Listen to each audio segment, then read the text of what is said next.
Cuando en el inicio de la constelación pedimos, por ejemplo, al consultante que elija un representante para el marido y otro para el hijo, ya estamos dando un paso. Al observar que el representante está mirando en una dirección y colocamos a alguien allí, damos otro paso. Otro más es cuando pedimos al representante que diga la siguiente frase: tú eres parte.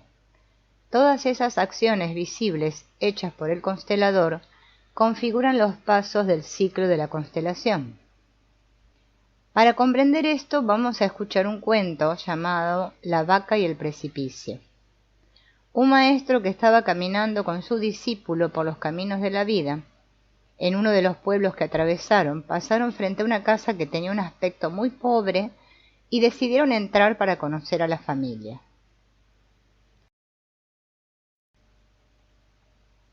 Ya dentro de la casa, los dos notaron que sus moradores también tenían una apariencia muy pobre. Eran pálidos, un poco desnutridos y usaban ropas raídas. ¿Qué hacen ustedes para vivir?, preguntó el maestro. Tenemos una vaca que nos da más o menos 1 litro de leche por día.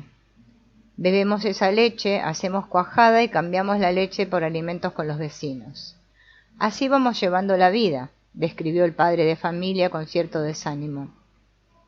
El maestro escuchó al hombre y, manteniendo un profundo silencio, se despidió con una reverencia. El discípulo, por su parte, salió triste de aquella casa con una sensación de pena por aquella familia tan pobre. Maestro y discípulo continuarían andando por los caminos de la vida. Anduvieron juntos algunos metros hasta que de repente el maestro se detuvo. Con tranquilidad en la voz ordenó: discípulo, quiero que me hagas un favor. Sí, maestro, dígame. Espera un poco hasta que llegue el atardecer. Cuando el sol se esté poniendo, vuelve a aquella casa pobre, de modo que nadie te vea. Desata a la vaca de aquella familia y arrójala al precipicio. El discípulo quedó espantado con aquel pedido, pero hacía parte de su compromiso no desobedecer al maestro. Muy contrariado, esperó que se ocultara el sol y fue hasta el corral.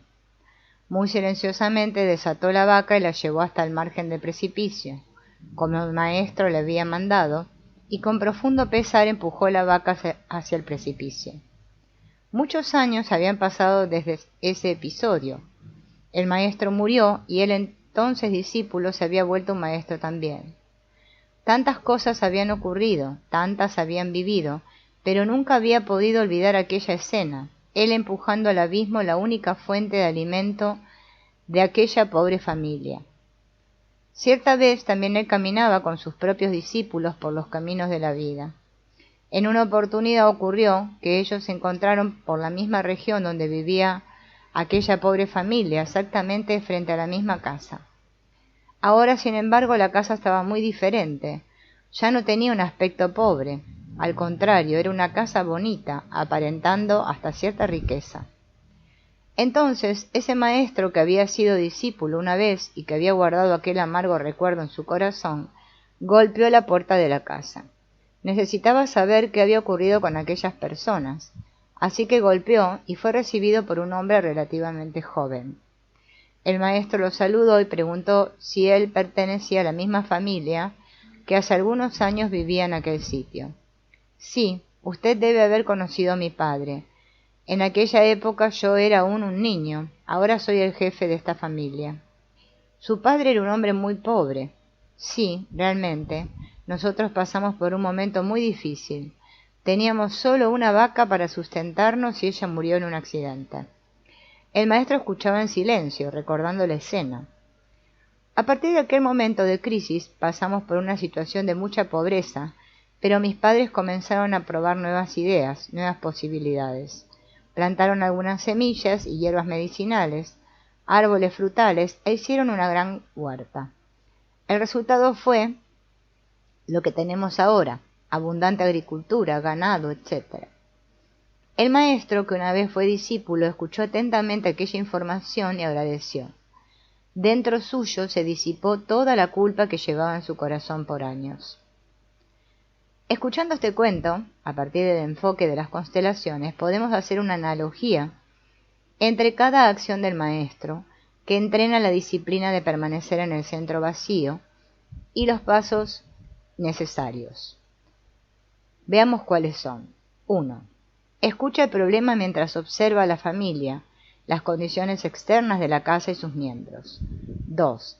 Percibe que hay algo en aquella actitud que mantiene a la familia en un patrón de pobreza. 3. Intuye una solución. 4. Finalmente decide actuar de una manera que en un principio le resulta chocante al discípulo.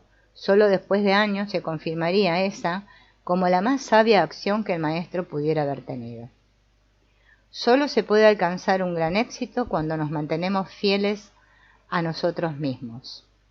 En este paso, el facilitador también necesita desarrollar habilidades y recursos para actuar con asertividad. Las palabras claves son autoconfianza y confianza en el campo sistémico. Como el maestro de la historia, solamente cuando estamos sustentados por la confianza en las etapas anteriores del ciclo y en nosotros mismos, hacemos más con menos y caminamos hacia la mejor solución. El constelador debe confiar en lo que ve y en aquello que procesó en los pasos previos, cuando utilizó la neutralidad para entregarse al centro vacío, los recursos de la cognición para observar, la conciencia para percibir, la convicción para escuchar la voz interior que pasa por la intuición y la confianza para dar el próximo paso, o sea, actuar.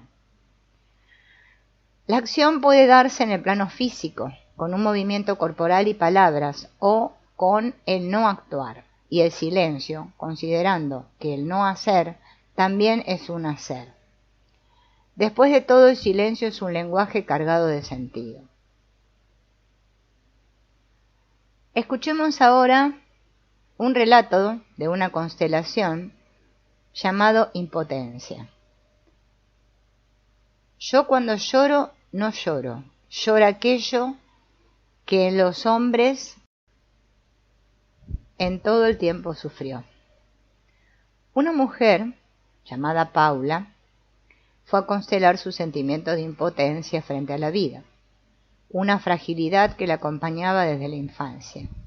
Ella contó que era casada, tenía un hijo y una vida relativamente estable.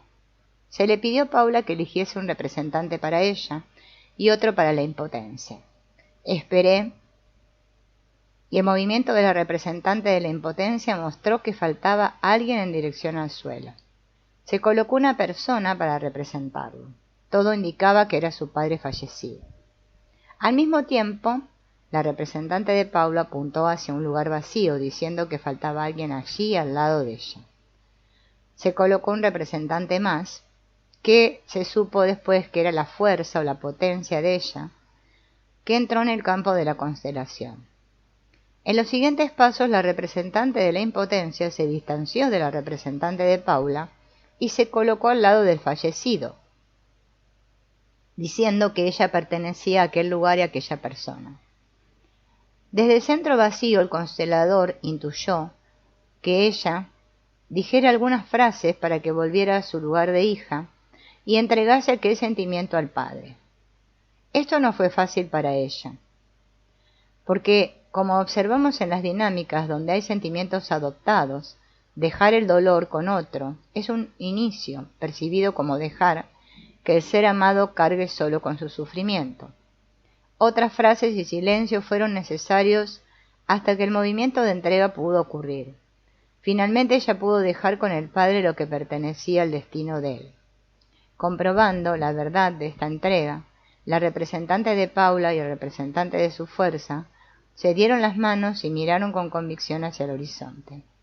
Vieron allí un nuevo camino y se sintieron plenamente fuertes para seguir adelante. 3 días después, se supo que su matrimonio había llegado a su fin. Fue necesaria una transformación radical, cambió de casa, de ciudad, de escuela, en fin, de vida. Sin embargo, después del susto y del dolor, se vio que en un nuevo ciclo de realizaciones personales se había iniciado en ella, y percibía fuerza necesaria para iniciar una vida llena de perspectivas. En esta historia, conducir a la consultante a desapegarse de la impotencia fue una actitud semejante a la del maestro cuando pidió al discípulo que empujase la vaca al precipicio. y con ella toda la realidad que se construía alrededor de aquel sentimiento. Como en un caleidoscopio atemporal, la acción del constelador moviliza todos los pasos anteriores, que se articulan y apuntan hacia un nuevo camino. Ya dijimos de la semejanza entre algunos aspectos de la constelación sistémica y del taoísmo, la filosofía china, que según Hellinger le sirvió de inspiración. Para explicar la integración entre receptividad y acción, recurriremos a esta filosofía, con su principal símbolo, el yin y el yang. Si el Tao representa el camino, el yin-yang representa cómo ese camino se manifiesta. Traducido literalmente como lado oscuro y lado claro de la montaña, yin-yang significa la interacción armoniosa entre dos fuerzas fundamentales, opuestas pero complementarias. Femenino-masculino, emoción-razón, día-noche, luz-sombra, entre otros pares de opuestos. Observamos entonces que la expresión del aspecto yin, lo femenino, la levedad, la tierra y la receptividad, predominan en las posturas de permanecer en el centro vacío y en las de observar, percibir e intuir. Y vemos la expresión del aspecto yang, lo masculino, el cielo, el fuego, la luz, la acción. La unión de esos dos aspectos resulta de una imagen llena de sentido, que posibilita al facilitador encontrar la mejor dirección a tomar. Cuanto más receptivo el campo yin, más asertivo será el actuar yang. Escuchemos ahora otra constelación llamada el alma. En una constelación de pareja, la postura corporal y las declaraciones de los representantes señalaban que había una gran discordia entre marido y mujer. Uno quería estar por encima del otro. Cada uno veía al compañero por momentos arriba, por momentos debajo, pero nunca al mismo nivel. El constelador decidió colocar detrás de cada uno de ellos un representante para su alma. Y se sorprendió de esto, porque difícilmente en una constelación se hace esto. En general se colocan a la madre o al padre, u otro miembro de la familia. En el momento siguiente, cada uno se giró hacia atrás mirando su propia alma, y quedó claro que los dos estaban disociados de su profundidad. Y el primer paso para salir de aquel estado era comenzar un camino de autoconocimiento. En cierto momento ellos estaban contemplando su propia alma y la constelación se detuvo allí. El camino que mostraba el campo era que ambos, antes de poder verse, debían verse a ellos mismos. En ese caso, el constelador no hubiese llegado a esa intuición. Fue imprescindible actuar, luego de la intuición. Entonces, en el actual traemos el tesoro desde la profundidad y lo llevamos a la superficie. La mente concreta es necesaria para moverse, hablar, preguntar, es decir, hacer visibles las acciones en el campo sistémico. Como dice Lao Tse, aquel que sabe mucho sobre los otros puede ser instruido, pero aquel que se comprende es más inteligente. Aquel que controla a los otros puede ser fuerte, pero aquel que se domina es aún más poderoso. Mirando la actuación de la mente más de cerca en las constelaciones, podemos compararla con la parte superior de un iceberg, y el alma es la parte que está sumergida, invisible, en la profundidad. Llegamos al tesoro por un conjunto de acciones internas y externas que se complementan. Las grandes palabras surgen del silencio, necesitan de tiempo hasta que estén maduras y caigan del árbol del conocimiento como fruta madura. Son palabras que surgen de la comprensión. Surgen del silencio las grandes palabras y también las grandes acciones. Como un músico, si el constelador no respeta las pausas de la partitura, su ansiedad puede ocupar esos espacios haciendo dar otro paso y otro paso y otro más, para compensar la insoportable ansiedad que le genera la espera. Actuando así, él sale del ciclo de excelencia. Entonces, para permanecer en el ciclo, tan pronto como se hace un movimiento, el facilitador necesita aguardar antes de dar el próximo paso. Y en ese aguardar se reinicia el ciclo. El camino es una constante no acción, que nada deja por realizar. Tao Te Ching. Wu Wei es otro principio de la filosofía taoísta que podemos adoptar en nuestra conducta como facilitadores de constelación. Significa no acción, esto es, la acción realizada sin intención o artificialidad, sin predeterminación o preconceptos, pero sí con naturalidad y armonía con el universo. La no acción no debe ser confundida con dejar de hacer, con pereza o con renunciar a la acción. Finalmente, no forzamos las cosas para que ocurran según nuestros deseos. En el amor del espíritu, Hellinger propone: un ejercicio para el facilitador es el de retirarse hacia un centro vacío. En ese centro vacío está sin intención, sin temor, sin recuerdos. Está enteramente centrado. Si es capaz de centrarse de esa manera, ocurrirá algo a su alrededor como si hubiera actuado. Él, sin embargo, no actúa. Actúa sin actuar, solo a través de su presencia, sin hacer nada.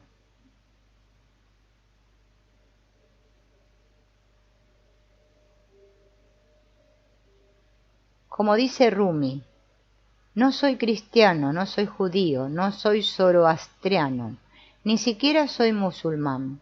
No pertenezco a la tierra o a cualquier mar conocido o desconocido.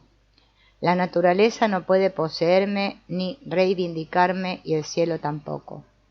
Tampoco lo es India, China o Bulgaria, mi tierra natal. En ningún lugar está. Mi signo es tener y no tener signo. Tal vez diga que me ves la boca, las orejas, la nariz, mas ellos no son míos.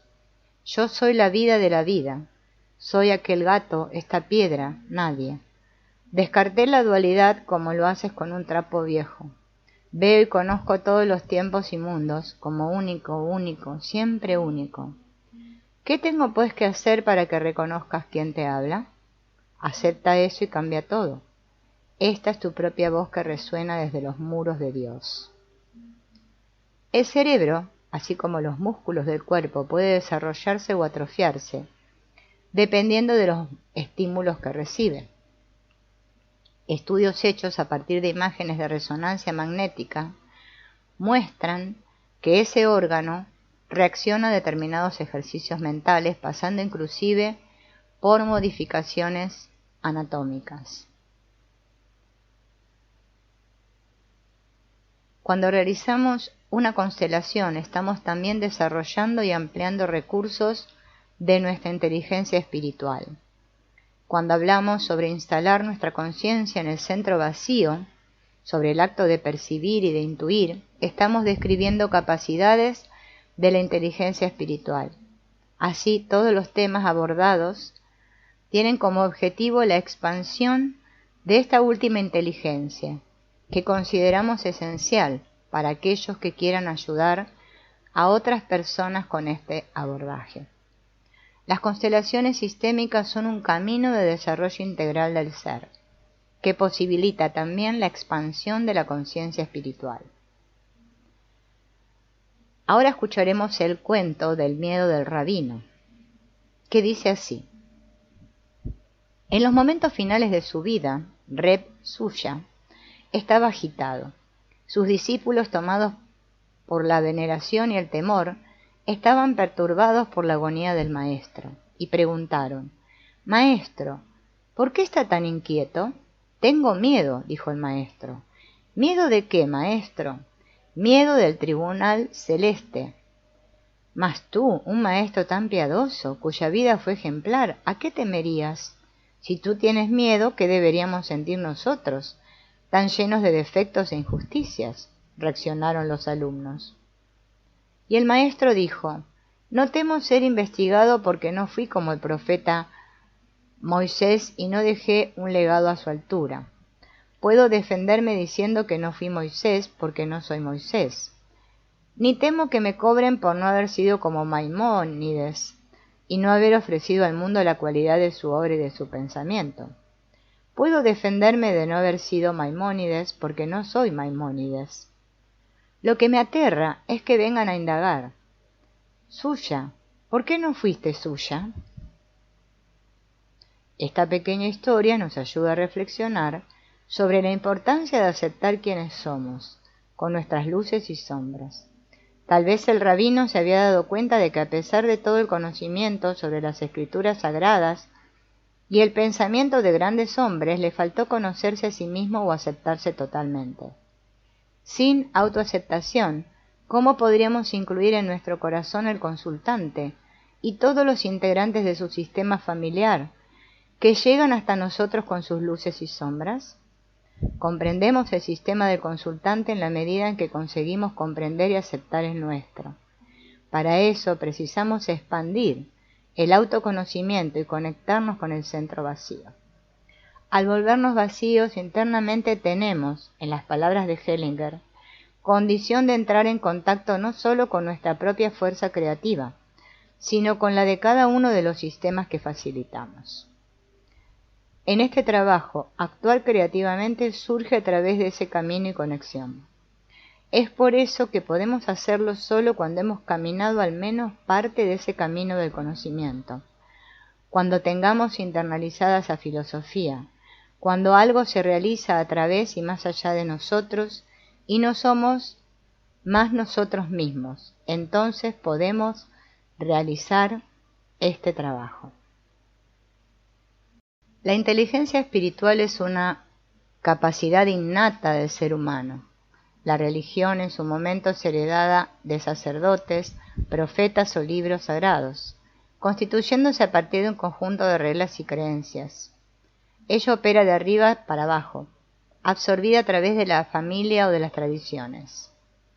En la década del 2000, la física y filósofa americana Dana Zohar hizo contribuciones en este terreno al ampliar el concepto de inteligencia espiritual. Zohar la definió como la habilidad con que abordamos y solucionamos problemas de sentido y de valor. ¿Quién soy? ¿De dónde vengo? ¿Cuál es el sentido de todo esto? ¿Cuál es mi misión en esta vida? ¿Cuáles son mis valores esenciales? Al hacer preguntas y buscar respuestas sobre nosotros mismos y el mundo que nos rodea, estaríamos habilitando competencias espirituales. La inteligencia espiritual es la inteligencia del alma, con la cual nos curamos y nos tornamos un todo íntegro. En este sentido, la inteligencia espiritual nos permite resolver problemas basados en el conocimiento interno de nuestras posibilidades y limitaciones, y con ella podemos comprender también los sentimientos y las necesidades de otras personas. De ese modo, tener niveles elevados de amor o de compasión es tener competencias espirituales más elevadas. El psicólogo e investigador Richard Ullman afirma que la inteligencia espiritual es la capacidad humana de hacer las preguntas fundamentales sobre el significado de la vida y de experimentar simultáneamente la conexión perfecta entre cada uno de nosotros y el mundo en que vivimos. Una de las conclusiones extraídas a partir de sus investigaciones es que ser religioso no garantiza un alto nivel de inteligencia espiritual. La inteligencia espiritual puede colocarnos en contacto con el sentido y el espíritu fundamental subyacente a todas las grandes religiones. Al hacer uso de la inteligencia espiritual, podemos también volvernos más flexibles, visionarios o creativamente espontáneos. Ella nos lleva al núcleo de las cosas, a la unidad por detrás de la diferencia, al potencial más allá de cualquier expresión concreta. Eliot la denominó unión más profunda, más comunión. Pero limitados por el ego, por símbolos o instituciones existentes en nuestra cultura, vivenciamos una experiencia de dolorosa fragmentación. Podríamos afirmar que nuestro ego desea compensar la falta de inteligencia espiritual con cosas externas, por ejemplo, poder sobre los otros, competitividad feroz, excesiva erudición, ambición desmedida por bienes materiales, etc. Un ilusorio y fallido intento que solo retroalimenta la depredación de nosotros mismos, de nuestras relaciones y del ambiente en que vivimos. Cuando Bert Hellinger explica los órdenes del amor, afirma que en las relaciones humanas todo lo que existe es amor. Sin embargo, hay un amor que puede conducirnos al sufrimiento, la enfermedad o la muerte, y hay otro amor que puede conducirnos a la salud, la plenitud y la vida. O sea, no es el amor en sí el que enferma o propicia salud, sino el orden por el cual ese amor se conduce. El agua puede ser considerada símbolo de amor. Ella puede saciar la sed o inundar un barrio. Por lo tanto, solo el amor no es suficiente. Necesita de los órdenes para ser ecológicamente direccionada. La inteligencia espiritual y su conjunto de capacidades son indispensables para que podamos percibir el campo que reconfigura los órdenes del amor en los sistemas. Las constelaciones sistémicas se aproximan a los que sugieren las neurociencias al ofrecer recursos significativos, no definitivos ni inflexibles, para que podamos administrar nuestros sufrimientos en sus diferentes manifestaciones. Nos invitan a dar un salto cuando proponen un nuevo paradigma para pensar las dinámicas que perpetúan el sufrimiento y muestran caminos de solución. Así, podríamos decir que las constelaciones son un camino para desarrollar inteligencia espiritual, la inteligencia del alma, aquella con la cual podemos curarnos, volvernos un todo íntegro, y podemos experimentar simultáneamente el contexto armónico entre cada uno de nosotros y el mundo en que vivimos. Cuando los órdenes del amor se restablecen en un sistema familiar, la espiritualidad sigue un flujo natural. Entonces, las competencias que nombramos como propias de la inteligencia espiritual comienzan a circular, no solo en un individuo, sino en el sistema como un todo. Ahora veremos una meditación llamada diluirse. Primero, relájate. Percibe tus sensaciones, dónde están los puntos de tensión y por dónde están fluyendo la energía corporal. De a poco, focaliza en tu respiración, en la entrada y salida del aire. Deja que entre el aire por la nariz y que salga por la nariz y boca. Mantén esa respiración unos minutos. Al inhalar, el aire entra por la nariz, ampliando el abdomen y el pecho. Al exhalar, abrimos un poco la boca, relajamos la mandíbula y soltamos el aire por la nariz y la boca. En cada exhalación, aprovecha para soltar la tensión en la nuca, hombros y brazos. Fíjate si puedes soltar un poco más, un poco más. El cerebro está recibiendo la información de que es un momento de descanso. Puedes soltar un poco las defensas, sentirte seguro. Hacer algo para tu esencia, como si hubieras encontrado un oasis en el desierto y pudieses descansar. Inhala y relaja. Imagina frente a ti un horizonte claro o una tela en blanco. Entonces, sin forzar, deja que aparezca tu propia imagen frente a ti, exactamente como estás. Observa la imagen frente a ti, con los ojos cerrados.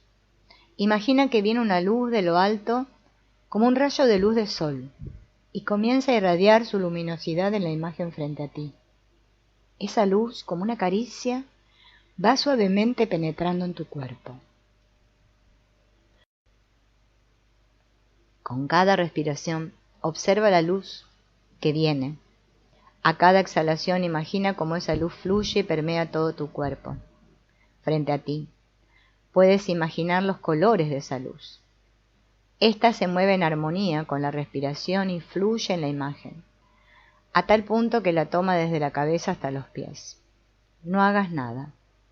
Eres apenas un espectador que está observando una película. Entonces, esa luz comienza a diluir tu cuerpo frente a ti. Dile sí a la luz, como autorizando a diluir tu cuerpo físico. Tu cuerpo físico comienza a diluirse, transformándose en luz, en colores. Observa, respira, percibe, sintonízate un poco más con esa luz en cada respiración. Mira tu cuerpo físico, mental y emocional diluyéndose cada vez un poco más en esa imagen frente a ti. Si quieres, trae esa imagen hasta ti o ve hacia ella. O las dos cosas a la vez. Reúnete con lo esencial. Permanece observando y sintiendo ese estado. Deja que ese estado pueda permanecer en ti. Simultáneamente puedes volver a conectarte con tu cuerpo físico por medio de la respiración, sin dejar el estado experimentado en la meditación. Siente el contacto con los pies en el suelo, las manos, los puntos de apoyo en la silla. Haz los movimientos que necesites hacer y luego abre los ojos. Lo importante es saber que una parte del camino ya la has iniciado.